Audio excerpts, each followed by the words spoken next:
नमस्कार दोस्तों, कहिए कैसे हैं आप सब। उम्मीद करती हूँ आप सब बहुत बहुत ही अच्छे होंगे। आपकी अपनी पसंदीदा कहानी में आपका स्वागत है। आइए आज सुनते हैं एक नई कहानी। आवाज सरोज शर्मा। कहते हैं कि राजस्थान के एक बहुत ही प्रसिद्ध ज्योतिष थे, पंडित ईश्वर दत्त शर्मा जी। उनके शिष्य थे पंडित कृष्ण दत्त। गुरुदेव के प्रति बहुत ही श्रद्धा थी।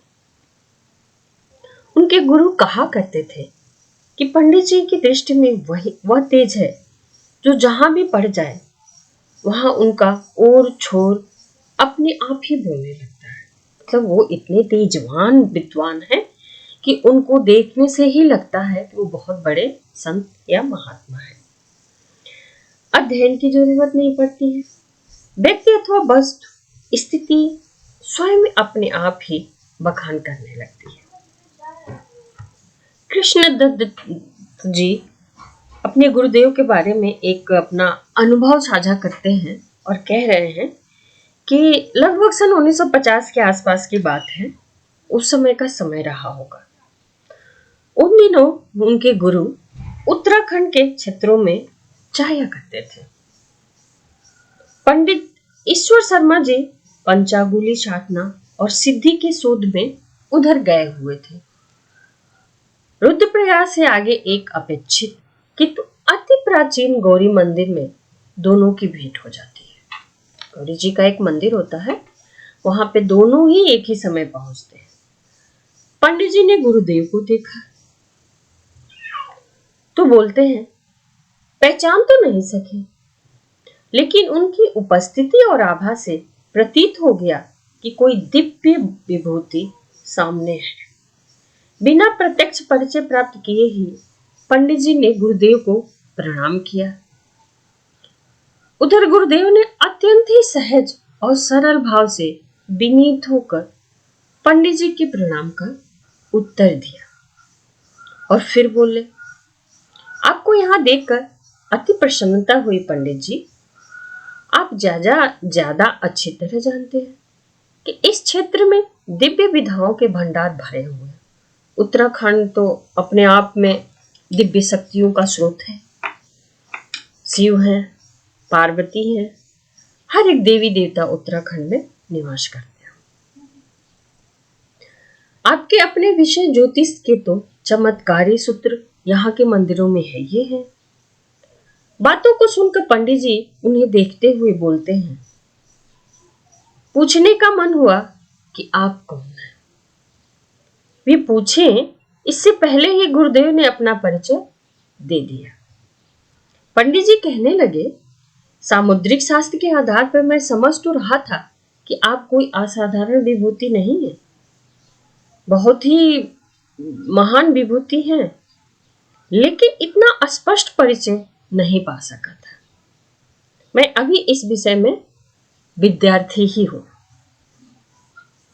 तो पंडित जी बोले, अगर आप विद्यार्थी हैं फिर मैं तो नितांत अनपढ़ ही हुआ।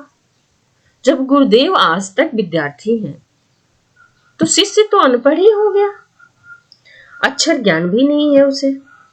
गुरुदेव ने कहा।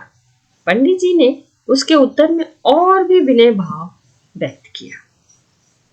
इस पर गुरुदेव ने एक दूसरे के प्रति शिष्टाचार का क्रम वहीं रोकते हुए कहा, बोले कि आप जिस विद्या को सिद्ध कर चुके हैं, इस क्षेत्र में हमारा भी कुछ करने का मन कर रहा है। उपयुक्त समय आने पर मैं जरूर कुछ करना चाहूंगा। आपको इसकी क्या जरूरत पड़ गई महाप्रभु? आश्चर्य में पड़कर पंडित जी बोले, आप तो जहां भी नजर फिरते हैं वहीं सब कुछ अनायास ही उद्घटित हो जाता है। पंडित जी ने ये बात कहा। इस पर गुरुदेव ने उत्तर दिया, दीपक जलाने से रोशनी उत्पन्न हो जाए तो उस काम के लिए अपनी साधना सामर्थ्य को उपयोग क्यों किया जाए। यह बातें सुनकर पंडित जी बहुत गदगद हो गए।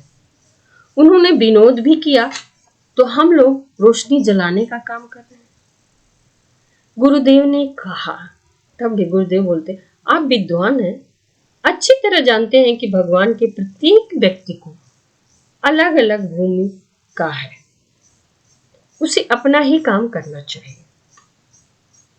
इस संवाद के बाद पंडित जी और गुरुदेव दोनों ही अलग अलग दिशाओं को चले गए। उन्हें पंडित जी के शिष्य कृष्णदत्त शांति कुंज में आए हुए थे। उन्होंने अपने गुरु से सुने बातों का हवाला दिया। तब गुरुदेव ने कहा, पहले उनसे हुई चर्चा मुझे अब भी याद है। उनसे कहा था कि ज्योतिष विद्या का उपयोग हम लोग किसी दिन अवश्य करेंगे। इसका उद्देश्य भविष्य कथन नहीं, लोगों के भविष्य का निर्धारण होगा।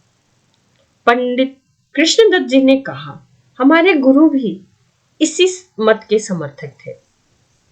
वे कहते थे कि पंडित लोग यजमानों से दान दक्षिणा लेकर, रत्न बेचकर या यंत्र तंत्र के पूर्जे देकर धन अर्जते हैं। यह गलत बात है। ऐसा ज्योतिषी जातक का और अपना अहित करता है। उन्होंने कहा, पिछले कर्मों का परिणाम तो भुगतना ही पड़ता है। दान पुण्य और सत्कर्म के द्वारा उसकी धार को सहनीय बनाया जा सकता है।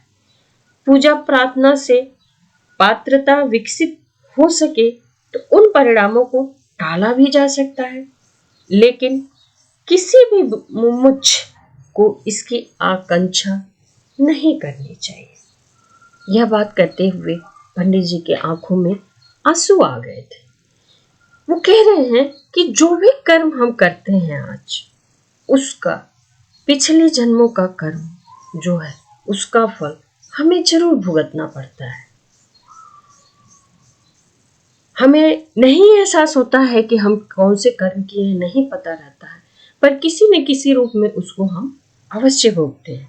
इसलिए कर्मों को, जो भी कर्म हम कर रहे हैं उसको बहुत सोच समझ के अच्छा कर रहे हैं कि क्या करें, अपनी तरफ से कोशिश करें कि कभी गलत ना हो। तो धन्यवाद दोस्तों। कहानी अच्छी लगी हो तो लाइक, कमेंट, शेयर और सब्सक्राइब करना ना भूलें। मिलते हैं एक और ऐसी नई कहानी के साथ। तब तक के लिए खूब खुश रहे, मस्त रहे, व्यस्त रहे।